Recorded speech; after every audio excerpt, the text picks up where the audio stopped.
Hello बच्चों, let's read this question.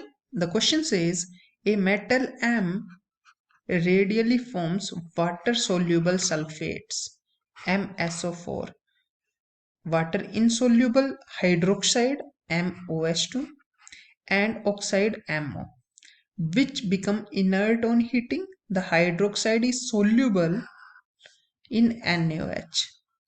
The metal M is beryllium, magnesium, calcium, strontium. ठीक है, हमसे पूछा है कि जो एम मेटल है वो कौन सा होगा।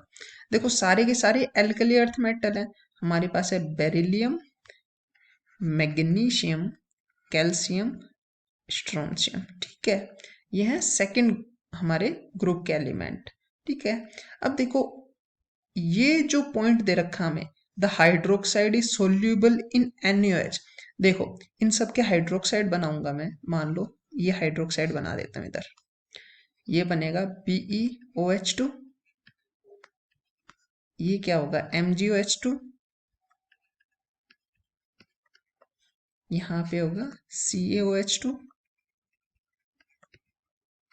यहाँ पे हो गया SrOH2। ठीक है, ये सारे के सारे हाइड्रोक्साइड हो गए। इन्होंने क्या है, जो हाइड्रोक्साइड है वो सोल्यूबल होता है NaOH में। ठीक है, अब देखो ये सारे के सारे तो क्या हैं, हमारे बेसिक नेचर के हैं।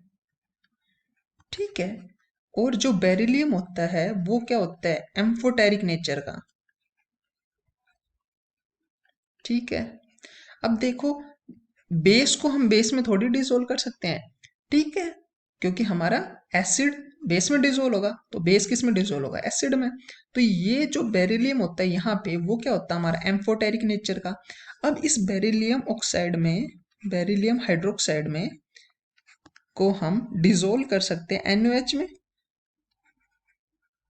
तो ये NaOH में सोल्यूबल हो जाता है। क्यों, क्योंकि एम्फोटेरिक नेचर है इसका। ठीक है, तो और ये क्या देता है यहाँ से, Na2BeO2 दे देता है प्लस वाटर। इसको बैलेंस कर देते हैं, यहाँ पे 2, यहाँ पे 2। ठीक है, ये बैलेंस हो गई है। तो ये देखो ये जो बेरिलियम हाइड्रोक्साइड है वो सोल्यूबल है किसमें, बेस में। ठीक है, ये क्या है, सोल्यूबल है NaOH के अंदर। और यही हमें दे रखा है, इसका मतलब ए होगा हमारा करेक्ट आंसर।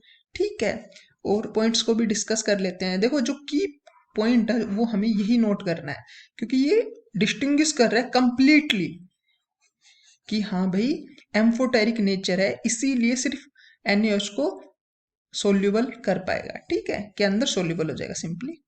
देखो अदर पॉइंट्स को भी नोट कर लेते हैं। क्या है हमारे, हमें दे रखा है क्या कि मेटल फॉर्म्स करता है metal sulphate, water soluble sulphate. देखो सल्फेट्स की जो सोल्यूबिलिटी होती है वो डिक्रीज करती है। जो MSO4 मेटल सल्फेट सोल्यूबिलिटी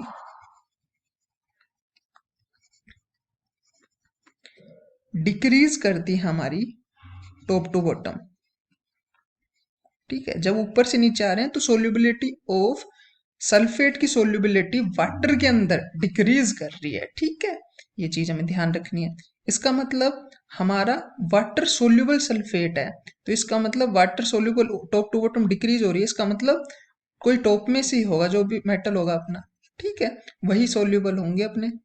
ठीक है, अब देखो सेकंड पॉइंट को भी डिस्कस कर लेते हैं। क्या दिया गया है कि वो बनाते हैं वाटर इनसोल्यूबल हाइड्रोक्साइड।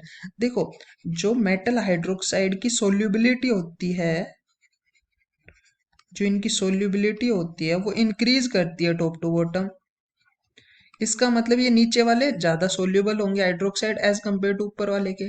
ठीक है, तो ऊपर वाला क्या बना लेता है, वाटर के अंदर इनसोल्यूबल हाइड्रोक्साइड बना लेता है। तो ये बनाता है हमारा क्या, वाटर इनसोल्यूबल हाइड्रोक्साइड।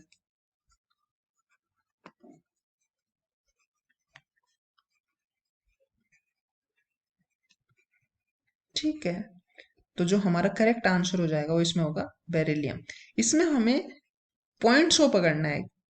ठीक है, की पॉइंट्स को पकड़ना है और फिर अप्रोच करना है। और देखो ये भी दे रखा है कि हमारे पास मेटल ऑक्साइड इनर्ट होता है हीटिंग की तरफ, तो हमारा सिर्फ बेरिलियम ऐसा होता है जो इनर्ट होता है। इनर्ट होता है हीटिंग की तरफ, तो ये इनर्ट होता है, कोई रिएक्शन नहीं करेगा। ठीक है, जब हम इसे हीट करेंगे और सारे के सारे कोई ना कोई चीज में डिसोशिएट हो जाएंगे। ठीक है, तो जो ओनली करेक्ट ऑप्शन हमारे यहाँ पे है वो है A, beryllium is the correct answer, and this is how you have to approach this question. I hope you understood it well, best of luck.